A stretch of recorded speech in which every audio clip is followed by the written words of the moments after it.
جوائز الكاف هذا العام برعاية مغربية. أفضل لاعبة شابة ضحى المدني.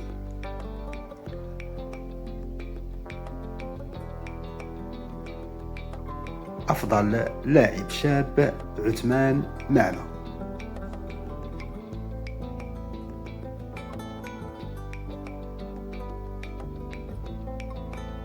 أفضل حارس مرمى ياسين بونو. أفضل لاعبة كرة القدم غزلان الشباك.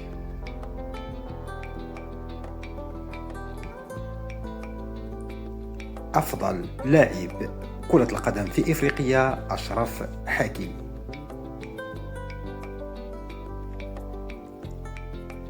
وأخيرا أفضل منتخب في إفريقيا المنتخب الوطني المغربي أقل من 20 سنة.